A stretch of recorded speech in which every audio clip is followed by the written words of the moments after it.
Assalamualaikum warahmatullahi wabarakatuh.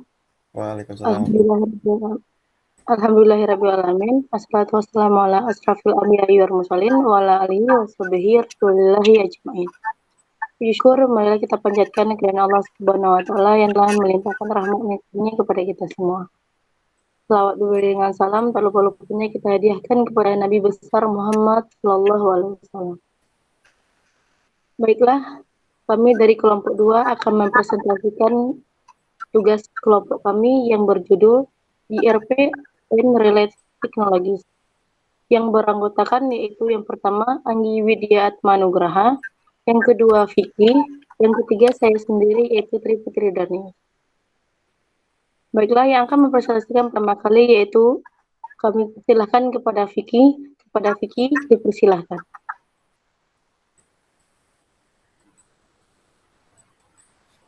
Langsung saja kita masuk pada pembahasan yang pertama, yaitu apakah itu Enterprise Resource Planning atau ERP? Enterprise Resource Planning atau ERP, yakni solusi perangkat lunak yang dikemas dan komprehensif ini berusaha untuk mengintegrasikan rangkaian lengkap proses dan fungsi bisnis untuk menyajikan pandangan holistik bisnis dari satu informasi dan arsitektur TI. Karakteristik perangkat lunak ERP. Yang pertama, menargetkan berbagai industri dan harus dikonfigurasi sebelum dapat digunakan. Yang kedua, dikemas, template yang telah dikonfigurasi sebelumnya telah diturunkan dari perangkat lunak yang komprehensif. Yang ketiga, untuk sebagian besar pengguna, perangkat lunak ERP menampilkan dirinya sebagai instalasi operasional setelah paket genetik atau prakonfigurasi telah diindividualisasikan. Selanjutnya, sistem ERP memiliki 3 keterbatasan yang signifikan. Yang pertama, manajer tidak dapat menghasilkan laporan atau query khusus tanpa bantuan dari programmer, dan ini menghambat mereka untuk mendapatkan informasi dengan cepat. Yang kedua, sistem ERP hanya memberikan status saat ini, seperti perintah terbuka. Manajer perlu melihat status masa lalu untuk menemukan tren dan pola untuk pengambilan keputusan yang lebih baik. Yang ketiga, data dalam aplikasi ERP tidak terintegrasi dengan perusahaan atau sistem divisi lain dan tidak termasuk kecerdasan eksternal. Selanjutnya, beberapa teknologi yang dapat membantu dalam mengatasi keterbatasan sistem ERP tersebut adalah yang pertama itu ada Business Process Reengineering atau BPR. Yang kedua, data pergudangan dan data mart. Yang ketiga, data mining. Yang keempat, pemrosesan analitik atau online atau OLAP. Yang kelima, manajemen rantai pasokan atau SCM. Yang keenam, manajemen hubungan pelanggan.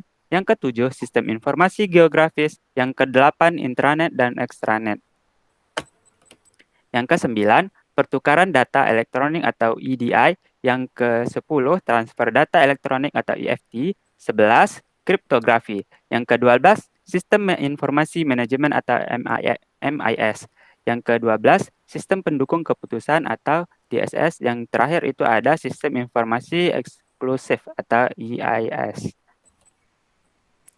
Baiklah, kita masuk pada pembahasan yang pertama itu nomor 1 ada definisi Business Process Reengineering atau BPR. Pemikiran ulang mendasar dan desain ulang radikal proses bisnis untuk mencapai peningkatan dramatis dalam ukuran kinerja kritis dan kontemporer seperti biaya, kualitas, layanan, dan kecepatan. Langkah proses bisnis reengineering. Yang pertama ada identitas dan mengkomunikasikan kebutuhan untuk perubahan. Resiko kegagalannya tidak mendapatkan buy-in dari perusahaan. Yang kedua, kumpulkan tim ahli. Resiko kegagalannya tidak menempatkan tim yang tepat bersama-sama. Yang ketiga, temukan proses yang tidak efisien dan tentukan indikator kinerja utama atau KPI. Resiko kegagalannya ketidakmampuan untuk menganalisis proses dengan benar. Yang keempat, pin kembali proses dan bandingkan KPI. Keunggulan Business Process Reengineering atau BPR, yang pertama itu membantu dalam mengintegrasikan berbagai proses bisnis organisasi. Yang kedua, dengan paket ERP yang baik, organisasi akan dapat mencapai peningkatan dramatis di bidang-bidang seperti biaya, kualitas, kecepatan, dan lain-lain. Selanjutnya, yang kedua, definisi data pergudangan atau data mart. Data mart adalah bagian dari gudang data dan biasanya berorientasi pada lini bisnis atau tim tertentu. Sementara gudang data memiliki kedalaman perusahaan, informasi dalam data mart berkaitan dengan satu departemen. Pentingnya data pergudangan. Yang pertama, konsep utama dari pergudangan data adalah bahwa data yang disimpan untuk analisis bisnis dapat diakses paling efektif dengan memisahkannya dari data dalam sistem operasional.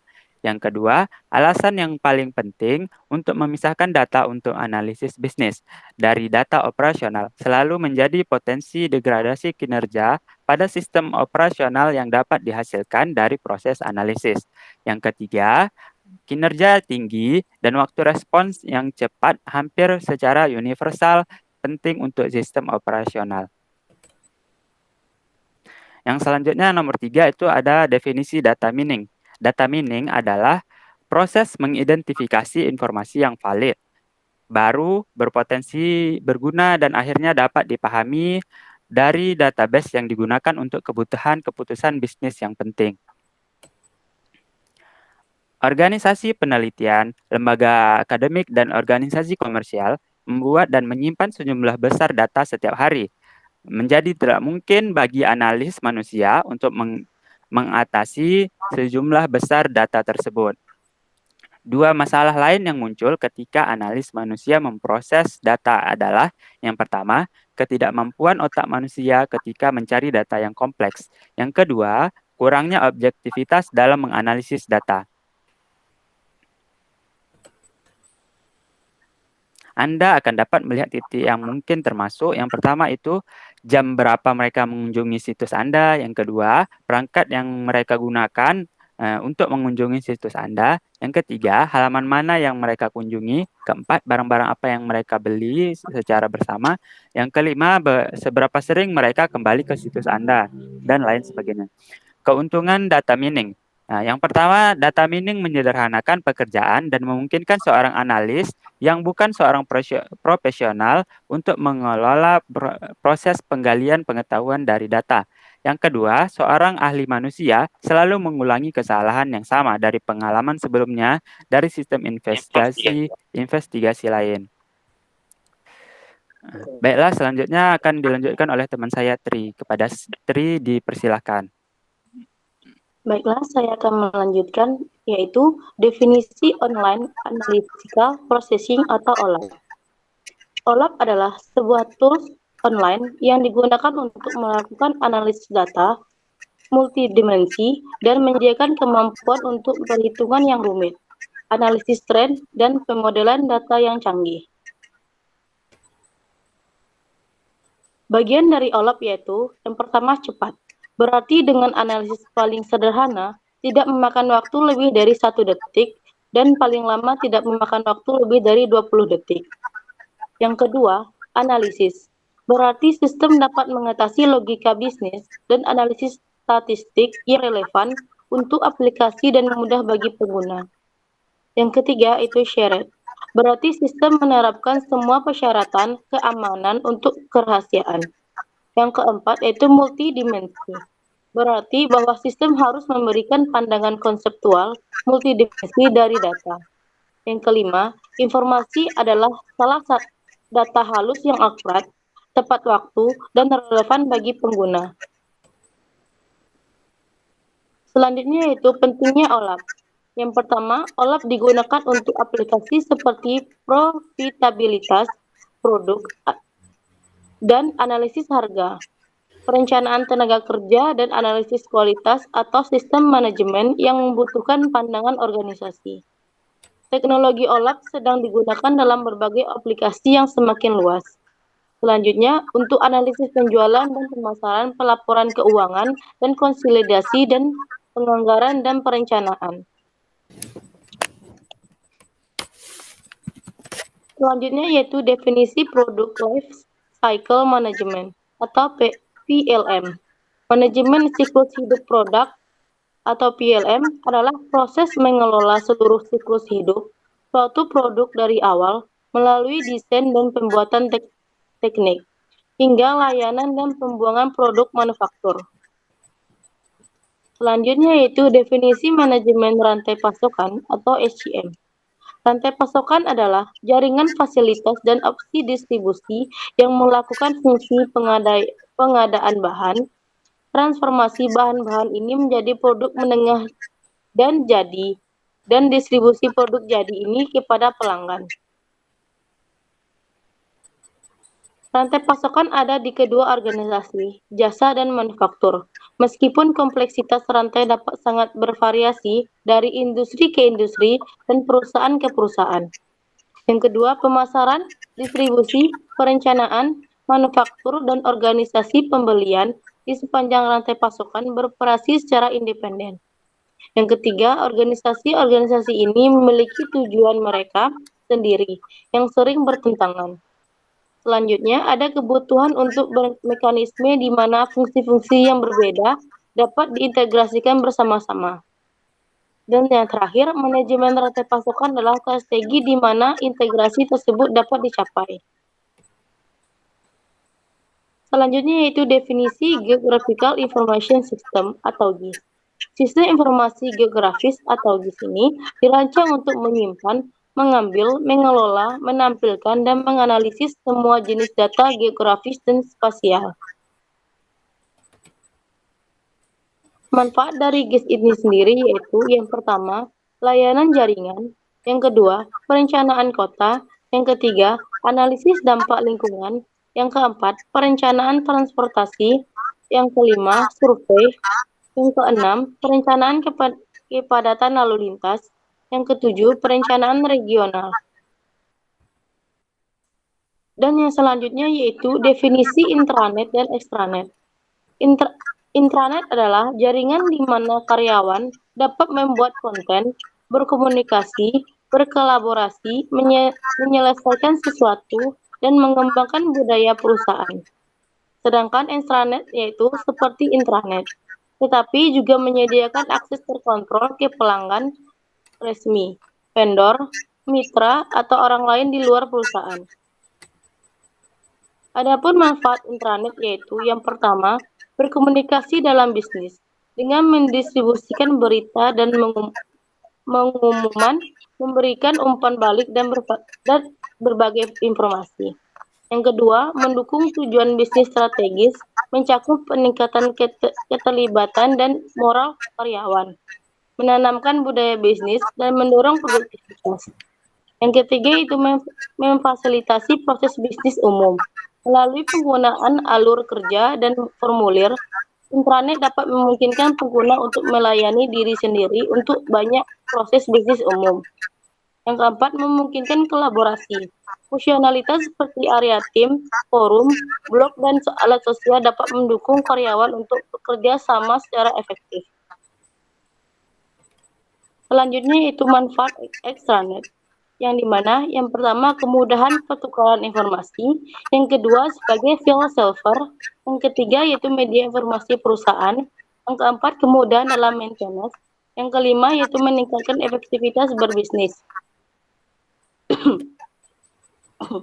Baiklah, selanjutnya akan dilanjutkan oleh Anggi Atmanugraha. Kepada Anggi dipersilahkan. Baik, saya akan melanjutkan presentasi dari Triputri. Yang selanjutnya itu ada definisi electronic data interchange. Electronic data interchange ini adalah pertukaran dokumen bisnis komputer ke komputer dalam format elektronik standar antara mitra bisnis. Manfaat dari ide ini yaitu dapat mempercepat siklus bisnis antara Anda sebesar 61%.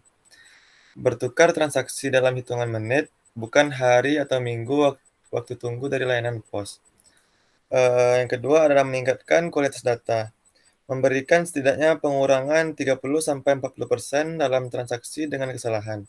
Yang ketiga itu adalah menghilangkan kesalahan dari tulisan tangan yang tidak terbaca, fax atau surat yang hilang, dan kesalahan kunci.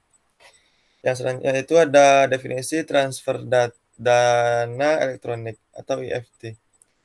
Transfer dana elektronik ini adalah transfer uang elektronik dari satu rekening bank ke rekening bank lainnya, baik di dalam satu lembaga keuangan atau di beberapa lembaga, melalui sistem berbasis komputer tanpa intervensi langsung dari staf bank. Contohnya yaitu yang pertama ada transfer mesin teller otomatis atau ATM. Yang kedua ada pembayaran deposit langsung atau penarikan dana. Yang ketiga itu ada transfer yang dihasilkan dari transaksi kartu kredit atau debit. Yang keempat ada pembayaran tagihan elektronik di perbankan online. Yang kelima ada transaksi yang melibatkan nilai uang elektronik yang tersimpan. Yang terakhir itu ada pembayaran instan. Selanjutnya ada definisi kriptografi. Kriptografi adalah metode untuk melindungi informasi dan komunikasi melalui pengguna kode sehingga hanya mereka yang tahu informasinya yang dimaksud dapat membaca dan memprosesnya. Tujuan dari kriptografi ini adalah yang pertama ada kerahasiaan. Informasi tidak dapat dipahami oleh siapapun yang tidak diinginkan. Yang kedua itu ada integritas. Informasi tidak dapat diubah dalam penyimpanan atau transit antara pengirim dan penerima yang dituju tanpa perubahan terdeteksi. Yang ketiga itu ada non-penolakan. Pencipta atau pengirim informasi tidak dapat menyangkal pada tahap selanjutnya niatnya dalam pembuatan atau transmisi informasi. Yang terakhir itu ada autentikasi. Pengirim dan penerima dapat mengkonfirmasi identitas masing-masing dan asal atau tujuan informasi. Selanjutnya ada definisi sistem informasi manajemen. Sistem informasi manajemen ini adalah sistem berbasis komputer yang mengoptimalkan pengumpulan, collection, transfer, dan penyajian informasi di seluruh organisasi melalui struktur terintegrasi database dan aliran informasi. Karakteristik utama dari MIS ini yaitu yang pertama ada mendukung fungsi pemrosesan data, penanganan transaksi, dan pencatatan. Yang kedua ada penyajian tingkat operasional, taktis dan strategis organisasi dengan tepat waktu, informasi terstruktur. Yang ketiga ada fleksibel dan dapat beradaptasi dengan perubahan kebutuhan organisasi. Selanjutnya ada definisi decision support system. Sistem pendukung keputusan diciptakan untuk membantu manajer dalam mengumpulkan dan menganalisis informasi sebelum membuat keputusan dan memungkinkan manajer untuk meningkatkan kualitas keputusan mereka. Karakteristik utama dari DSS ini yaitu yang pertama ada dirancang untuk mengatasi masalah semi terstruktur dan tidak terstruktur. Yang kedua ada terutama mendukung pengambilan keputusan di tingkat manajemen puncak. Yang ketiga itu bersifat interaktif, user-friendly, dan dapat digunakan oleh pengambilan keputusan dengan sedikit atau tanpa bantuan dari seorang profesional komputer. Yang terakhir itu ada membuat model tujuan umum, kemampuan simulasi, dan alat analisis lainnya yang tersedia untuk membuat keputusan. Selanjutnya ada definisi sistem informasi eksekutif atau AIS. AIS ini adalah sistem pendukung keputusan yang terutama dibuat untuk eksekutif tingkat senior. Mereka harus membuat keputusan yang tepat pada waktu yang tepat untuk membawa perusahaan maju. AIS ini berkaitan dengan bagaimana keputusan mempengaruhi seluruh organisasi. AIS mempertimbangkan hal-hal berikut. Yang pertama itu ada visi dan misi, keseluruhan perusahaan dan tujuan perusahaan, perencanaan dan tujuan strategis. Yang kedua itu ada struktur organisasi. Yang ketiga ada manajemen krisis atau perencanaan kontingensi. Yang keempat ada kontrol strategis dan pemantauan operasi secara keseluruhan. AIS yang sukses mudah digunakan, fleksibel dan dapat disesuaikan dan menggunakan inovasi teknologi terbaru. Baik, sekian presentasi dari saya kembalikan kepada moderator. Baiklah, Sekian presentasi dari kelompok 2. Pada selain jengolnya saya mohon maaf. Wabillahi taufiq wal hidayah. Wassalamualaikum warahmatullahi wabarakatuh. Waalaikumsalam warahmatullahi wabarakatuh.